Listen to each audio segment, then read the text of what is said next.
Ja tere ka minu poolt.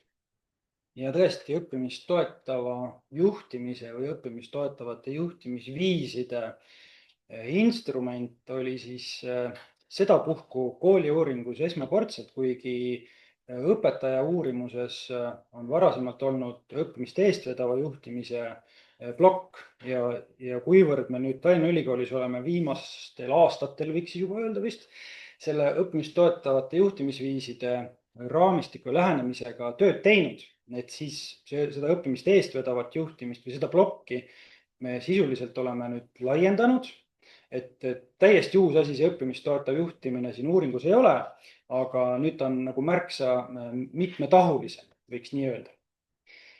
Ja tegemist on ka siis sellise instrumendiga, mis tõesti oli seekord siis nii õpetajate kui ka juhtide uuringu pooles sees, ehk me saame seda vaadata, neid aspekte, neid juhtimisviise, kuidas neid hinnanguid anti, siis kahelt poolt, et kuidas õpetajad seda hindasid ja kuidas juhid seda hindasid. Aga et võib-olla alustuseks me lähtume eeldusena, kui me räägime õppimist toetavatest juhtimisviisidest, ikkagi sellest, et kooli juhtimisel nähakse ikkagi väga olulist mõju kooliorganisatsiooni aspektidele, mis mõjutavad positiivselt õpetamise ja õppimise kvaliteeti, ehk siis kooli juhtimine, see omab olulist rolli. Ja teine selline alus, mis siin on siis leadership for learning lähenemine, mis on siis rahvusvahelises teaduskirjanduses kasutatav selline lähenemine või termin, mis tähistab sellist juhtimist, kus siis väga konkreetselt juhtimise eesmärk alati nagu tõlgitakse või konverteeritakse sellesse, et mis muutub õppija õppimises. Ehk siis juhtimises võib olla väga palju selliseid olmelisi igapäevaseid eesmärke, tegevusi, aga oluline on alati silmas pidada, et kuidas ühtede või teiste eesmärkide kaudu lõpuks muutub õppija õppimine paremaks. Ja see omab olulist vahet nii-öelda selles juhtimise tulemuslikkuses. Nüüd seda õppimist toetavate juhtimisviiside visuaali ilmselt osad on juba näinud ka, kes on nii ruumis kui Zoomis. Aga tõesti, et võib-olla väikseks meenutuseks, et see on siis Eesti oludesse kontseptualiseeritav leadership for learning lähenemine ja siin viidatud artikkel Reinar ja Eisenschmidt, et seda kahjuks veel lugeda ei saa, et on review protsessis, aga ootame siis pingsalt, et see on ka kõigile kättesaadav üsna pea, et see räägib siis lähemalt just nimelt selle leadership for learning'u kontseptualiseerimisest siin Eesti kooli kontekstis. Selle keskmes olid intervjuud 13 Eesti koolijuhiga ja nende intervjuude põhjal me siis kõigepealt vaatasime, et mis need Eesti koolijuhtide praktikad on, kuidas nad seda leadership for learning ut või sellist õppimist toetavat juhtimist rakendavad oma töös läbi praktikate. Ja sealt pinnalt siis arendasime välja instrumendi, mis nüüd oli kooli uuringus, nii juhtide kui õpetajate uuringus. Nii, ja võib-olla veel mõned mõtted, et miks seda kõike üldse on vaja uurida, et see ühesõnaga need juhtimisviisid või see, kuidas juht tegutseb, milliseid praktikaid ta oma praktikate komplektis omab ja mille nimel ta koolis töötab, et see omab olulist rolli ka uuringute põhjal, näiteks õpetajate sellisesse võimestatusesse või heaolusse ja me teame, et õpetajad on see põhiline nagu vahendaja siis juhtimise ja õpilaste vahel. Ehk et need juhtimise see mõju õpilasteni jõuab väga suures osas läbi õpetajate ja selle, kuidas nemad oma tööd saavad teha ja teevad. Nii, aga rakenduslik väärtus ka, et no esiteks selle instrumendi põhjal koguneb fokusseeritud tagasiside juhtimisele. Ehk siis sedasama instrumenti kasutades juba korduvalt on võimalik kindlasti otsida trende, kuidas õpetajaskond näiteks juhtimise kohta hinnanguid annab ühele või teisele valdkonnale, olgu selleks siis õppekava arendus või professionaalse arengu toetamine. Ja selle põhjal siis seada edasisi sihte või teha selliseid hinnanguid oma senisele tegevusele. Ja praeguse loodava atesteerimissüsteemi kontekstis on sellel samuti väga oluline roll, sellepärast et õppimist toetavate juhtimisviiside lähenemine kannab seal olulist rolli. Ehk et juhtide eneseanalüüsi puhul nad saavadki oma seatud eesmärke ja tulemusi selle valgel vaadata, et kuidas on tasakaalus nende seatud eesmärgid. Kas nende ampluaasse kuulub peamiselt siis ütleme sellised keskkonna kujundamise eesmärgid või on seal ikkagi ka sellise sihiseade ja õppekava arenduse ja professionaalse arengu toetamise eesmärk. Ja kolmas aspekt, et sellel on sarnane suund siis hariduse kvaliteediagentuuri hindamise kategooriatega ehk siis HAKA üldhariduse kvaliteedimudel, mida ka arendatakse välja. Ja võibki öelda, et õppimist toetavate juhtimisviiside lähenemine, see justkui peegeldab siis juhi juhtimise osa selles HAKA hindamises. Nii, aga mis see siis sisuliselt tähendab, ehk siis mis on need faktorid, ehk siis faktorid esindavad neid kategooriaid, mis siin selles mudelis meile vastu vaatavad. Me kasutame siin läbivalt nüüd selliseid lühendeid, et sihiseade on SS ja selle faktori all väikseks nagu meeldetuletuseks ka, et kellel on vastamisest ikkagi juba nüüd tükk aega mööda läinud. Ja veel kord ütlen, et seal kooliuuringu kodulehel on kõik need samamoodi olemas, need sisulised detailid, et mida ühe või teise aspekti all küsiti. Ja need on olulised nende tulemuste tõlgendamisel, aga näiteks sihiseade puhul siis olid väited kooli arengueesmärkide kohta, kas need on seatud kaasavalt, töötajaid kaasavalt, kas on tehtud kokkulepped, et kes mille eest vastutab nende arengueesmärkide puhul, et on see selge töötajatele. Aga samas ka see, et juhtkond justkui veab eest sellist oma teadmiste hoidmist kaasaegsena õppimise ja õpetamise kohta. Et sellised aspektid nüüd seal. Siis teine on õppekava arenduse faktor ÕK. Nii, mul on siin ka nüüd kampaania natukene. Aga et juhtkonna eestvedamisel tegeletakse siis regulaarselt sellise õppekava arendustööga ja õppekava all me ei pea siin silmas ainult seda kooli õppekava dokumenti, mis kuskil kõvakettal on, vaid õppekava laias mõttes. Et see hõlmab nii, ma ei tea, sisehindamist, arengukava, aga ka teisi seal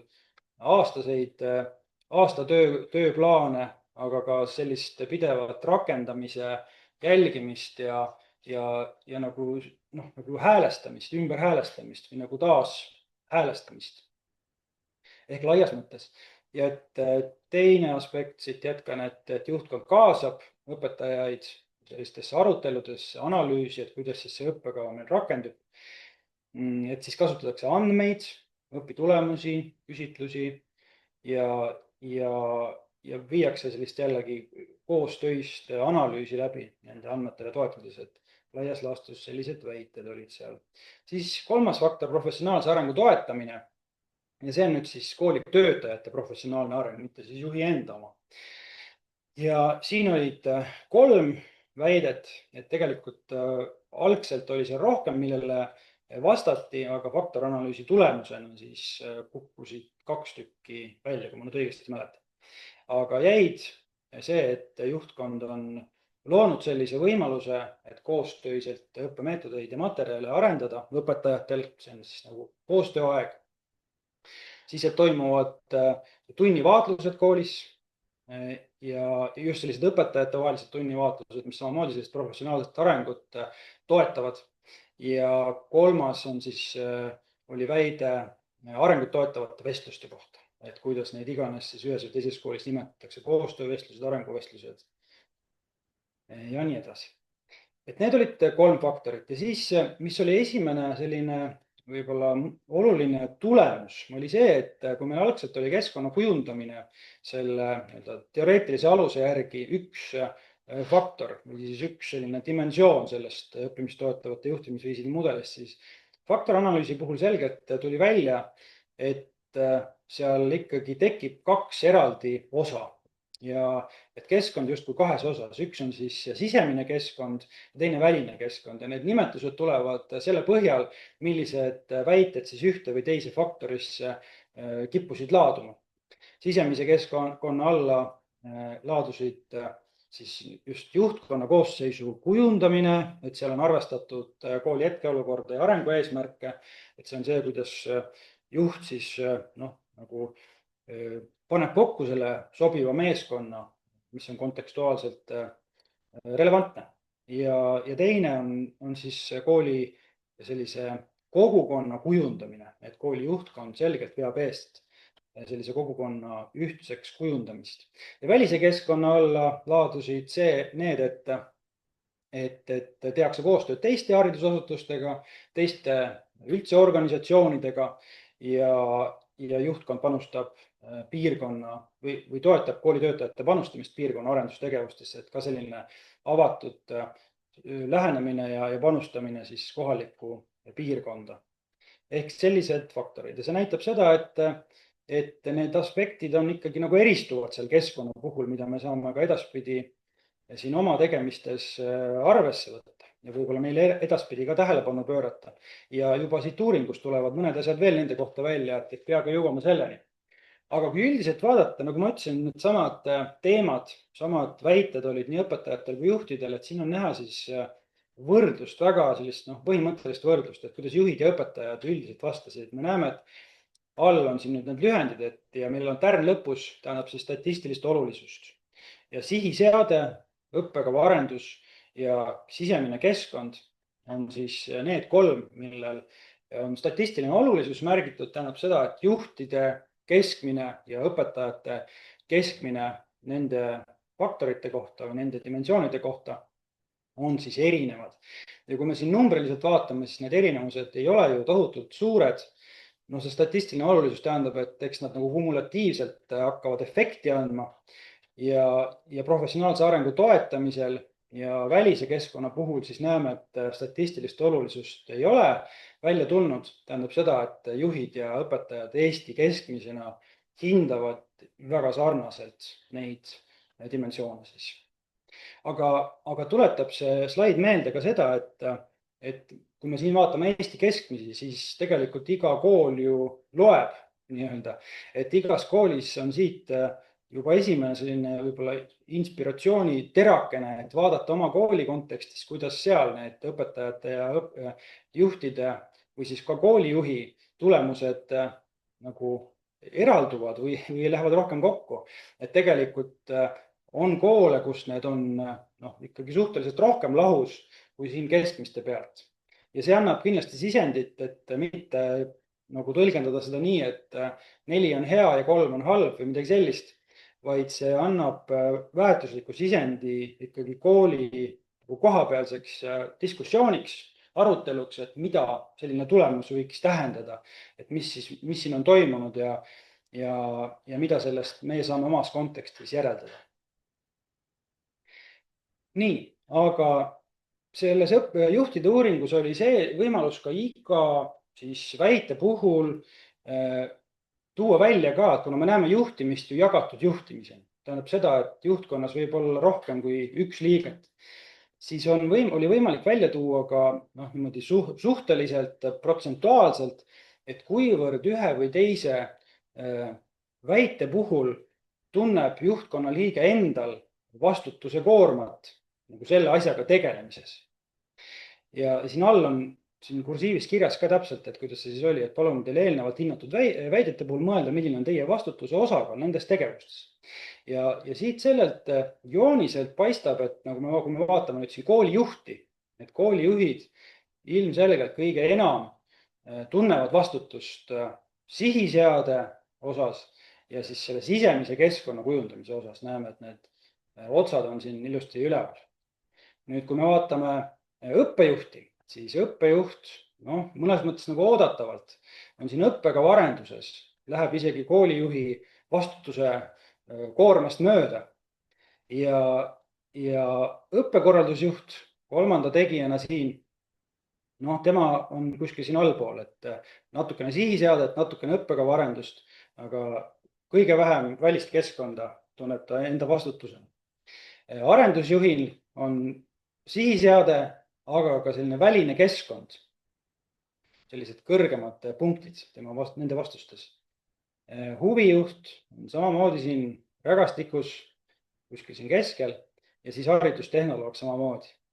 Et huvitaval kombel sellise esmase vaatluse tulemusel on võimalik öelda, et sellelt visuaalilt paistab, et see õpetajate professionaalse arengu toetamine on selline kõige võib-olla, ütleme siis sellises seisus, et mitte ükski osapooltest ei ole siia pannud nagu selgelt, et see on tema vastutus või et see on väga suures osas tema vastutus. Et kuna see oli selline, need vastused on loomulikult suhtelised ja need protsendid, et ma saan aru, et nüüd oli ilmselt ka päris keeruline mõelda, et mis see protsentides väljendatuna võiks olla, aga ma usun, et mingit trendi selline analüüs võiks näidata, kindlasti anda ainest edaspidiseks selliseks diskussiooniks ja aruteluks, näiteks meil siin ülikoolis, aga ka koolijuhtidega ja õpetajatega. Et võib-olla on siin midagi, mida me saame tulevikus ära teha või sellest peegeldusest õppida. Aga samamoodi ülioluline on ka õppimist toetavate juhtimisviisi puhul vaadata, et kuidas meie kooli juhtkonnas, meie konkreetse kooli juhtkonnas need vastutusvaldkonnad on ära jagatud ja kas me oleme teinud kokkulepped, kes ühe või teise aspekti eest vastutab. Nii, siis õpetajate poole pealt, et ma toon siia natukene seda õpetajate uurimuse poolt ka sisse, et kui me vaatame, et jaotame õpetajad sellisesse kahte gruppi, kelle vastused olid siis suhteliselt kõrgemad ja teiste vastused olid suhteliselt madalamad kõikide 5 õppimist toetavate juhtimisviiside valdkondade osas, siis me näeme, et sinna madalamate vastajate gruppi jääb umbes 30% ja umbes 70% on siis need kõrgemad ja siin parempoolselt jooniselt on näha need grupid, kuidas nad liiguvad nende erinevate kategooriate arvestuses. Me näeme, et nad lähevad üsna paralleelselt, et see sinine on siis madalamad vastajad, punane kõrgemad. Üsna paralleelne muster on välja arvatud need 2 viimast kategooriat, see väline keskkond ja sisemine keskkond.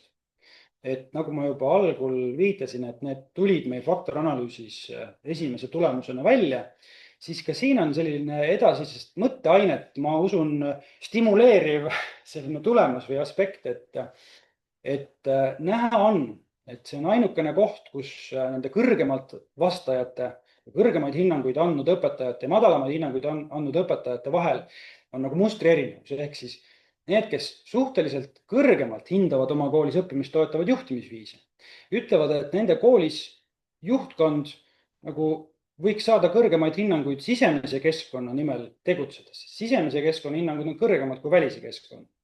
Ja madalamaid vastuse tulemusi andnud õpetajad ütlevad vastupidi, et see välise keskkonnaga justkui juhtkond panustab rohkem, tegeleb rohkem, sellele on antud kõrgemad hinnangud kui sisemisele keskkonnale. Mis tähendab, et siin võib peituda selline põnev teema, mõelda, et kuidas siis see tasakaal koolis on, palju juhtkond võiks panustada sellele sisemisele ja siis mis see hea suhe on nagu sinna välise ja sisemise vahel. Ja siin lihtsalt on ei pea sellele pikalt peatuma, aga siin on korrelatsioonid, siis omavahelised korrelatsioonid nende õppimist toetavate juhtimisviiside kategooriate vahel ja need on üsna suured, mis näitab, et see mudel toimib üsna kenasti tervikuna.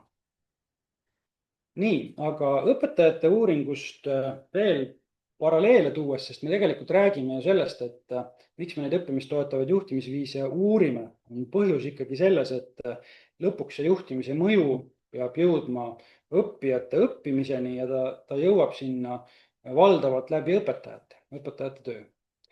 Ja erinevaid selliseid juhtimispraktikaid on aastate jooksul uuritud ja otsitud nende mõju ja ka leitud nende mõju õpetajate töö tulemuslikkusele. Ja näiteks õpetajate pühendumise ja rahulolu kaudu, et siin mul on üks artikkel lihtsalt illustreeriv, mis on aastast 85. See näitab, et tegelikult see ei ole uus probleem või mingisugune uus uurimisvaldkond. Tegelikult sellega on tegeletud aastakümnete jooksul, lihtsalt maailm meie ümber on muutunud ja meil on ilmselt uusi aspekte, mida siin avastada ja justkui esile tuua, aga tegelikult küsimus nii-öelda on juba igivana. Ja meie uurisime siis seda, et kuidas õpetajate üldine töömotivatsioon on mõjutatud juhtimisviiside poolt ja kuidas need on omavahel seotud, need juhtimispraktikad, mida koolis rakendatakse ja õpetajate üldine töömotivatsioon. Ja seda motivatsiooni vaatasime siis ootuste, väärtuse, kulu raamistikus. Ehk siis ootused on töö õnnestumise ootus, kuidas õpetaja tunneb, et ma saan edukalt oma tööga hakkama. Väärtus on see, et kui väärtuslikuks õpetaja peab seda oma tööd, mida ta õpetajana teeb. Ja kulu on see, et mida ta peab nii-öelda ära andma või mida ta peab ohverdama selleks, et seda oma tööd teha. Ehk sellised 3 aspekti ja kulu on siis nagu negatiivne, eks ole.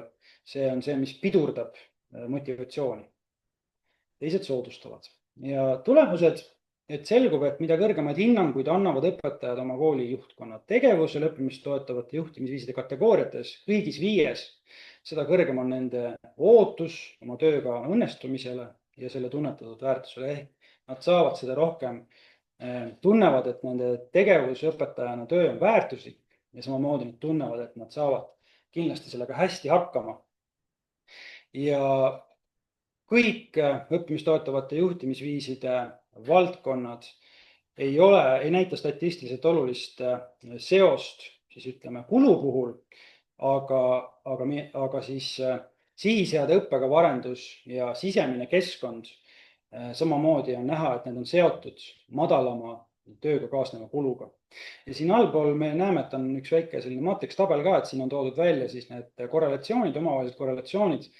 See 0,2 ja 0,15 ja nii edasi. Et see näitab, et need seosed on väikesed, aga nad on statistiliselt väga olulised. Et need tärnid seal lõpus näitavad statistilist olulisust. Jällegi, see tähendab seda, et selles valdkonnas, kus me siin tegutseme, sotsiaalteadused ja haridus, et siin saame pidada neid korrelatsioone juba täiesti märkimisväärseteks.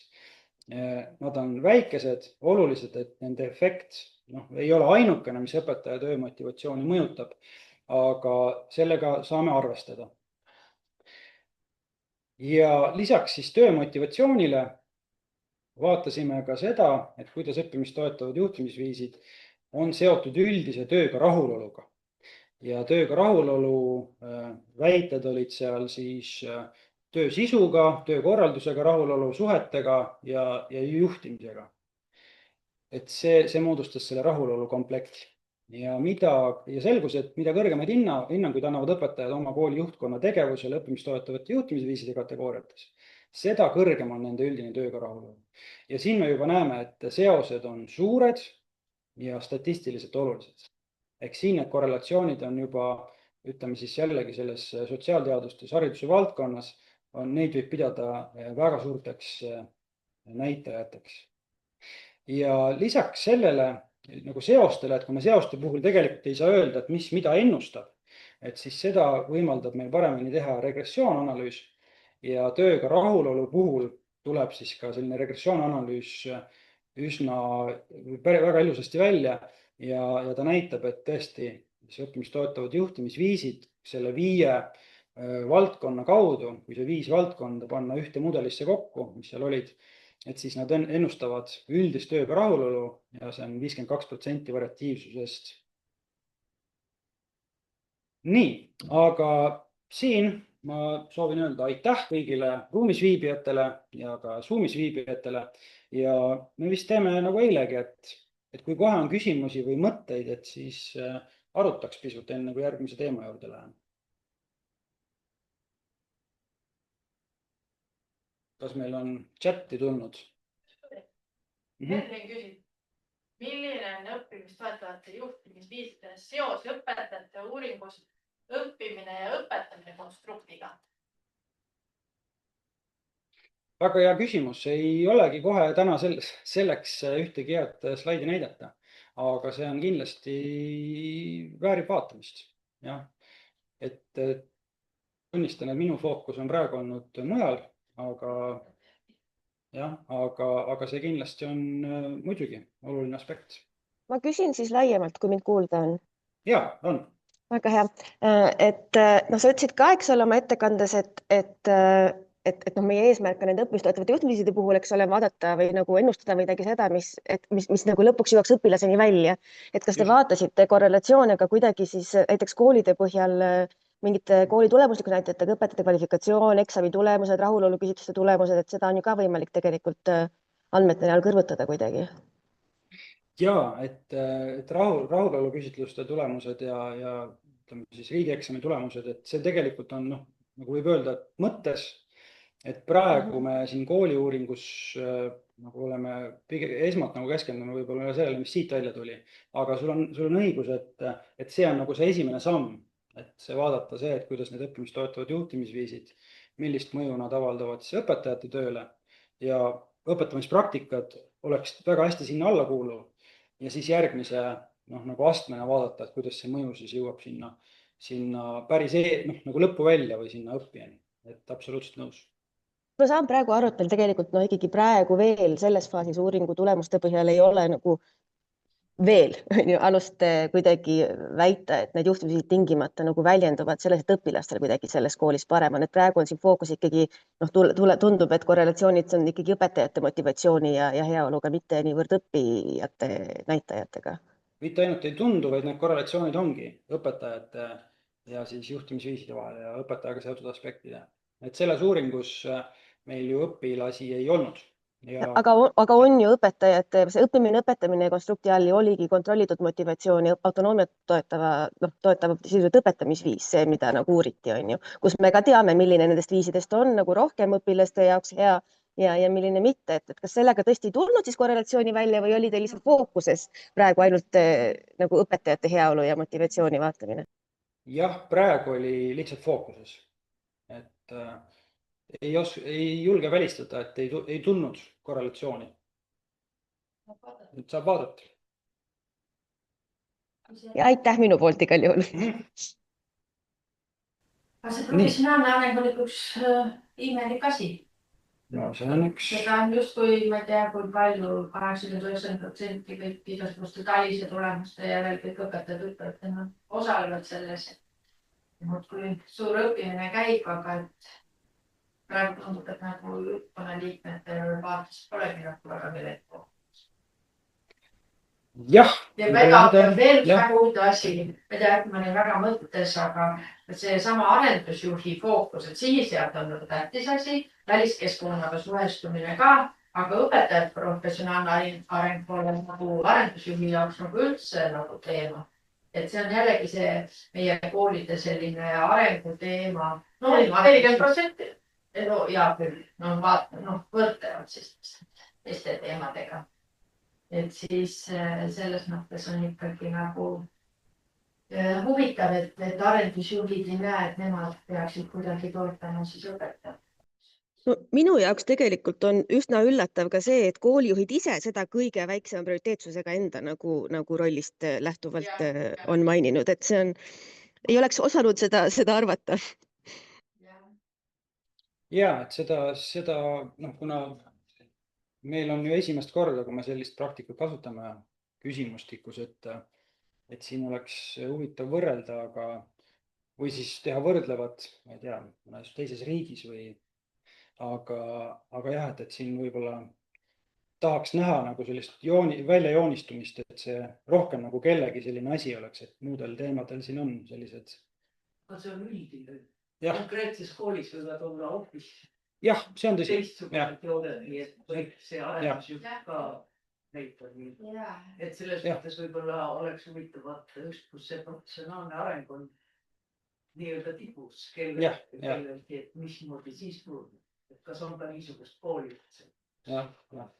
Et see on tõsi ja sellepärast eks meie kohtumise mõte on ka julgustada seda kohapealset diskussiooni ja arutelu oma koolis, et võib-olla need sellised Eesti konteksti mõtted, mida mina siin ka välja toon, et nad võiksid nagu inspireerida või lükata käima sellist arutelu siis koha peal.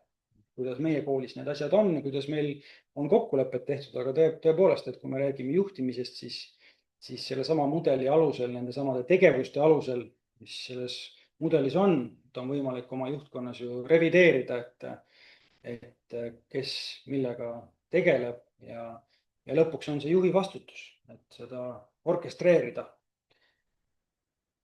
Aga siis läheme edasi.